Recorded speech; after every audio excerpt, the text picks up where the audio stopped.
Continuamos esta noche en Minuto 1. Enseguida vamos a estar hablando con Omar Príncipe, que es el presidente de la Federación Agraria Argentina, a propósito de un informe, porque mucho se ha metido como tema en la campaña, incluso todos los candidatos han estado en mano a mano con Príncipe, con la Federación Agraria, ¿no? Se ha planteado como tema baja de retenciones. ¿Es verdad? ¿Se puede dar? ¿En qué contexto? La baja, por ejemplo, a la soja. Fue Carlos Reutemann quien fue el autor de esa famosa frase que dijo fue suerte y soja, para, bueno, obviamente que subestimando las capacidades políticas de Néstor Kirchner, ¿no? Pero él decía fue suerte y soja. Y muchos hablan de la soja como el gran efecto recaudador del Estado argentino, ¿no? Y sobre esto, Alejandro Berkovich ha preparado el siguiente informe. ¿Se le puede quitar las retenciones a la soja? ¿Qué pasaría?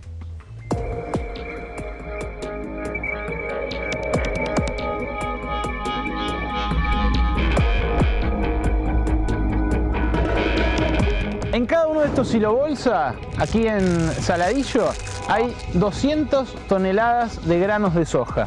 Eso vale más o menos $64.000 a precio de hoy. ¿Cómo se reparte esa renta? De manera bastante curiosa. $33.536 de esos 64.000 son costos de producción que tiene el productor. En promedio estamos hablando de una unidad productiva de 250 hectáreas propias y 100 hectáreas alquiladas. Los exportadores, además, se llevan $1.536 por solo obtener los registros de operación de exportación que asigna el gobierno. Se quedan con una tajada por el solo hecho de controlar el mercado. Y esas retenciones tampoco se suele hacer la distinción de que $6.086 van al Fondo Federal Solidario que se reparte entre las provincias y otros $14.202 son los que se queda el Estado Nacional. Y los ingresos que le quedan al productor en esa unidad promedio de aquí, del área pampeana de Buenos Aires, a este precio de la soja, son $4.288 por cada uno de estos.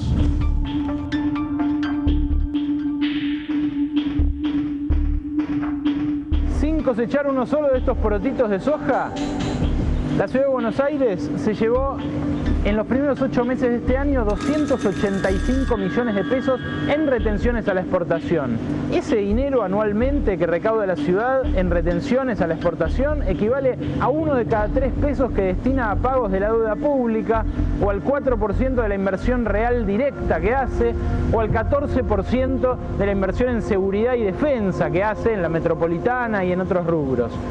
La ciudad, en caso de eliminarse las retenciones a la exportación, perdería eso de monto, como las demás provincias que también adhirieron al Fondo Federal Solidario. Y curiosamente, Mauricio Macri, el jefe de gobierno porteño que propone eliminar las retenciones, no ha hablado jamás de esa porción de las retenciones que la ciudad embolsa día por día, porque se reparte automáticamente igual que la coparticipación federal de impuestos.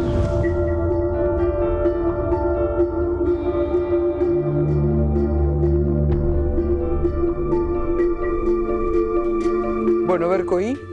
Muy pocos saben, Gato, que el 30% de lo recaudado por retenciones se reparte entre las provincias que adhirieron al llamado Fondo Federal Solidario. Hay que remontarse al 2008, a la guerra gaucha, al conflicto con la mesa de enlace, para encontrar la génesis de este Fondo Federal Solidario. Cuando se empezó a discutir... En el marco de la discusión por la 125. Exacto, si retenciones móviles claro, sí o no, el gobierno introdujo este mecanismo para mostrarle a las provincias que era dinero que iban a tener ellas también. Y además es dinero que las provincias no pueden usar para financiar gastos corrientes. Es exclusivamente para obras de infraestructura o para gastos de capital, es decir, inversión que las provincias hacen con parte de lo recaudado por la soja y específicamente por las retenciones. La situación es completamente distinta a la de aquel momento, porque en ese momento, en 2008, la soja valía 600, llegó a valer $602 la tonelada, y hoy vale 320,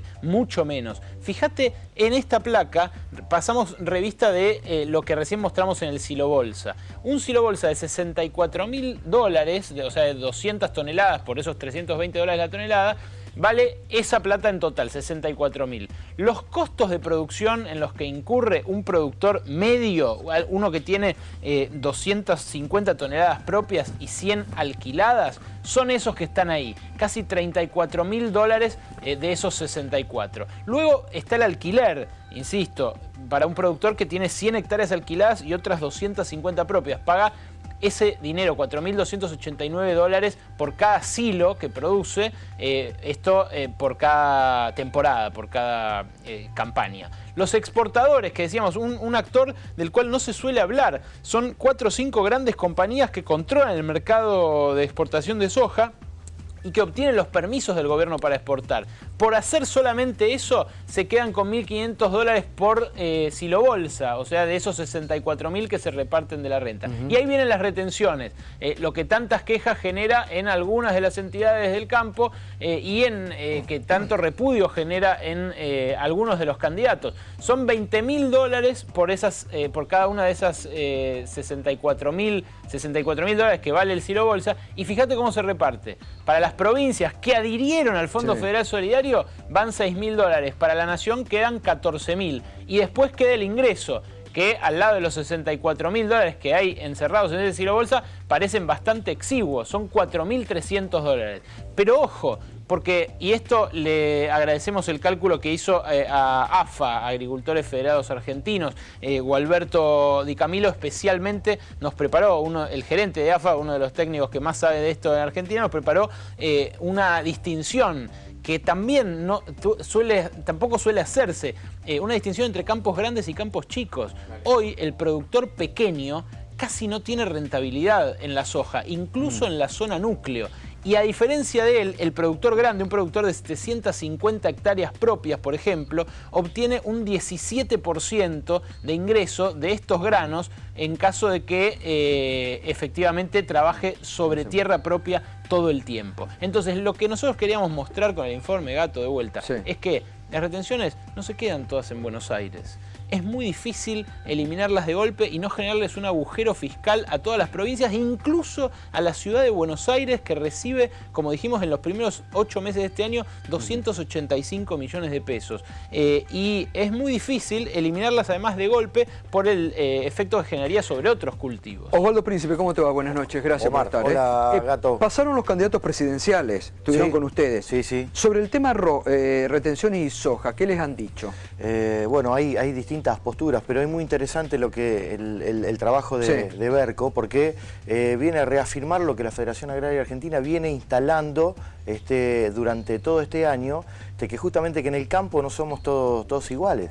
No, obvio. Y que hay... No pero es por eso siempre siempre lo discutíamos con Bussi ese tema, que ahí estuvo la equivocación de la Federación Agraria conducida por Bussi cuando la discusión de la 125, que metieron a la sociedad rural, a grandes ganaderos, a grandes terratenientes con los pequeños que salieron perdiendo. Bueno, justamente en este año que nosotros hemos insistido con esta autonomía gremial, Gatto, Berco, es decir, la Federación Agraria incorpora en la agenda política que en el campo no podemos hablar de que tenemos que tratarlo a todos por igual, que hay ganadores, que hay perdedores, dentro de los perdedores estamos los pequeños y medianos productores.